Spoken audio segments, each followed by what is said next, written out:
Hey everyone, welcome back to my channel.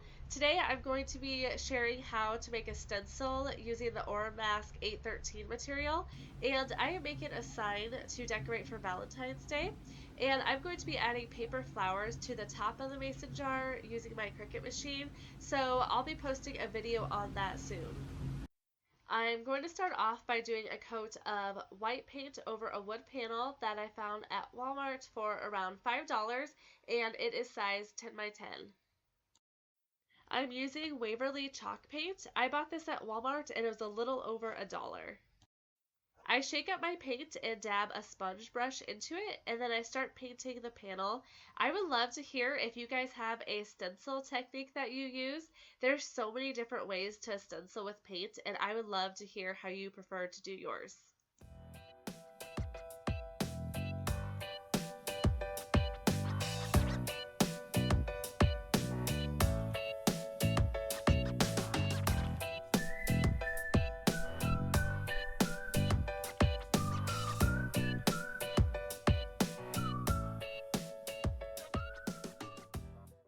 So I'm in my Cricut Design Space canvas, and I am going to upload my SVG.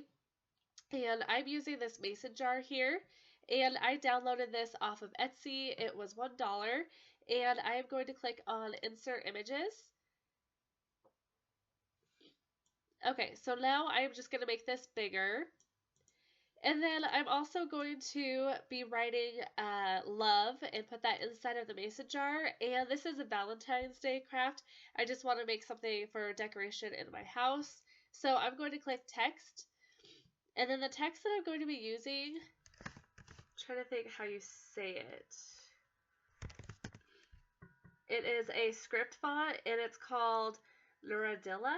I actually can't remember where this came from, probably from defont.com because that's usually where I download my fonts from.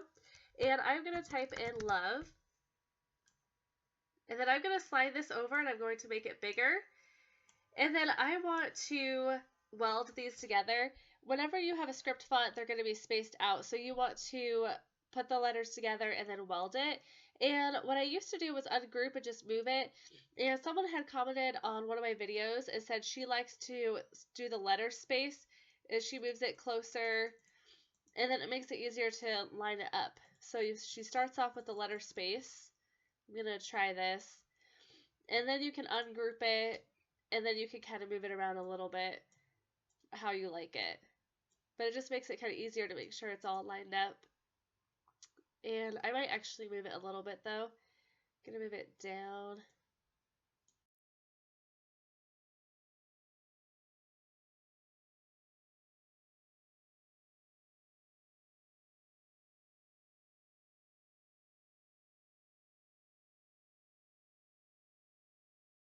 Okay, I like how that looks. So I am going to highlight over all of these letters.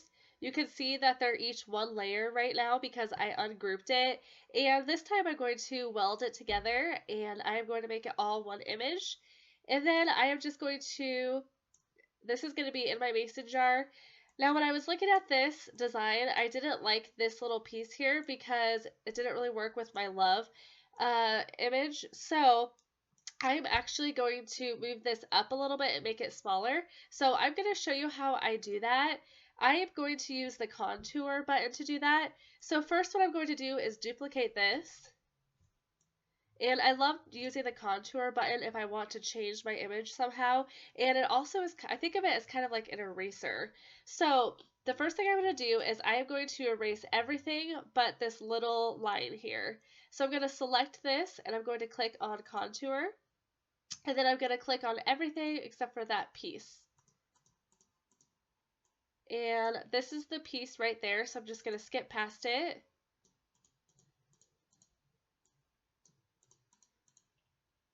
Okay, and then you can hit the X or you could just click off to the side here. And now you can see that we have just that piece. So now for this one, I'm going to do the opposite. I'm going to erase just the piece.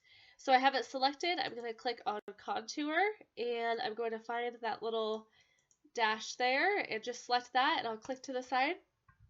So now what I can do is I can move this over here. I can make it smaller And I'll just kind of slide this around here.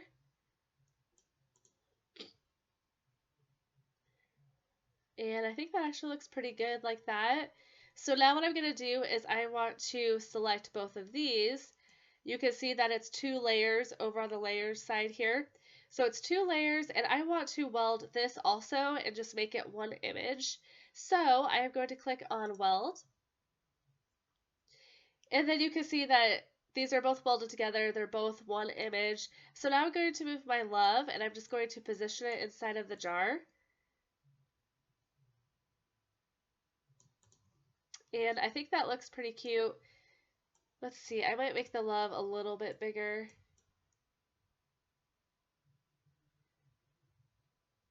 Okay, so I think that looks good. Now I want to make sure that this is centered. So what I'm going to do is I'm going to select, I want to select both of these layers. So I'm just going to click select all. And I am going to go to align. And I am going to click on center horizontally. And you can see it just barely moved the word love, but it puts it in the center of the mason jar. So I like how that looks. So I am going to make it.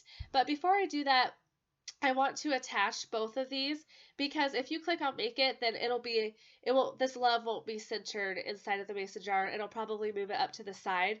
So if you select all again and click on attach, that'll make sure that it'll show up just like this when you click on make it. So you'll click on that. Sometimes I like to move this down just a tiny bit. Sometimes I worry about it getting cut off. And then that looks good there. Then we're going to click on continue. So I have my dial set to custom. And then you can hit browse material, but I already have it on my favorites because I use this quite a bit.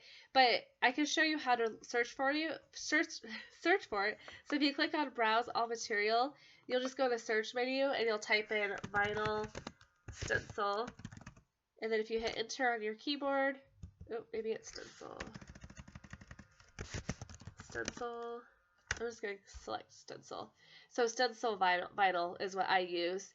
And you can see that I have a little star there. And it's really convenient because all you have to do is click on it. You don't have to browse for the material. So I'm going to select this. And then I'll show you on my Cricut how I do the rest of this. I am using Oramask 813 for my stencil. And I bought this off of 651vinyl.com. I place the stencil on my mat and load it into the machine.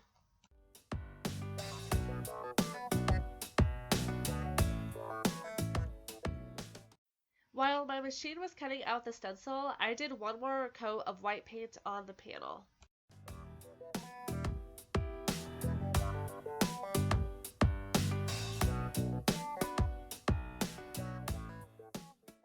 When you're reading a stencil, you don't want to read like you normally do for a vinyl decal. You want to read the design part because this is where you will be painting. And you want to be careful weeding to make sure that you keep all of the centerpieces of the letters down. I usually just take my time to make sure that I don't weed something that I want to keep.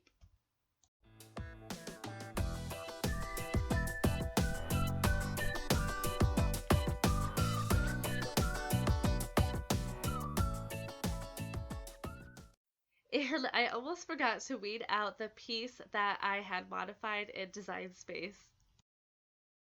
Next, I take my transfer tape. I am absolutely loving the Duck brand clear content paper. I bought this off of Amazon for $8, and you can find it at Walmart also for the same price.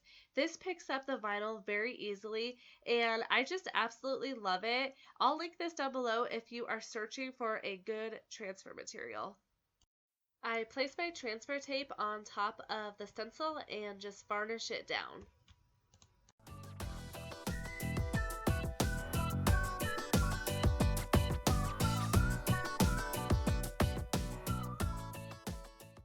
I take the transfer sheet off and the stencil should pick up onto it. If it doesn't pick up part of the stencil, then put it back down and press against it again. I usually press my clear transfer paper on my desk or my jeans a couple times before I apply it to my stencil because it can be a little too sticky, but I forgot to do this time. Do that this time. So when I do that, it usually picks the stencil up even better.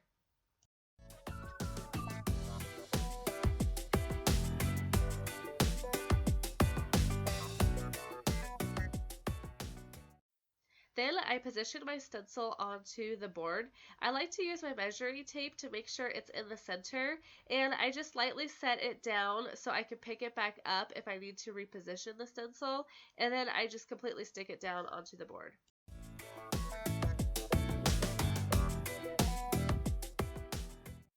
Then I take my clear transfer sheet off. I always pull it downward while I take it off, and it came off pretty easily.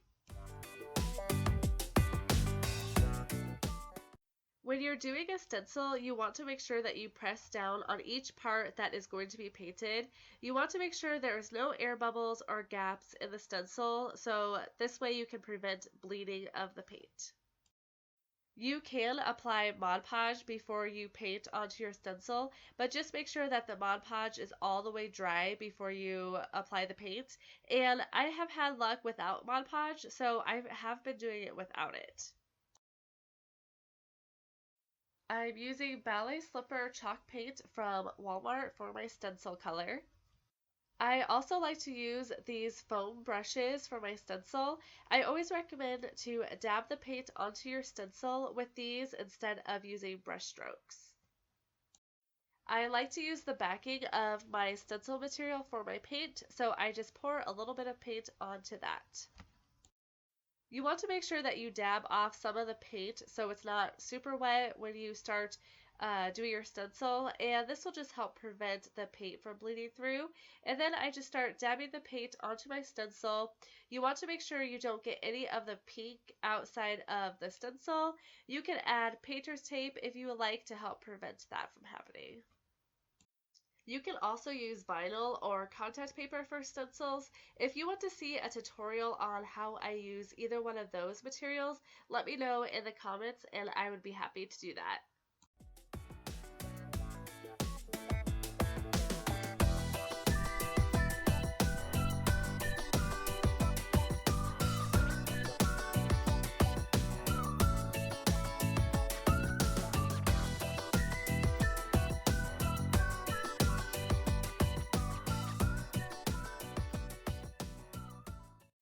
I do one more coat of paint. Then I start peeling up the Oramask stencil. I waited until the paint was almost all the way dry. This chalk paint dries really fast, probably within about 10 minutes, so I waited until close to then to take off the stencil. These stencils are just a one-time use. You are not able to reuse them.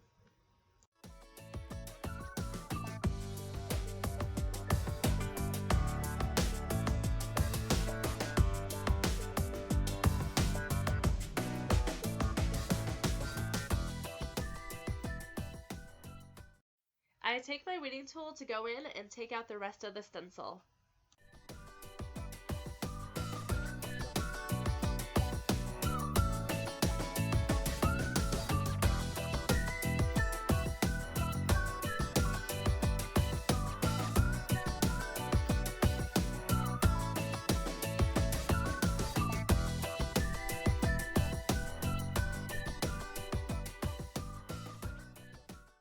The chalk paint works really well for crisp lines with stencils. The only thing I don't like is it'll leave a little residue behind. You could take an eraser and get rid of the dried up flakes by just brushing it away.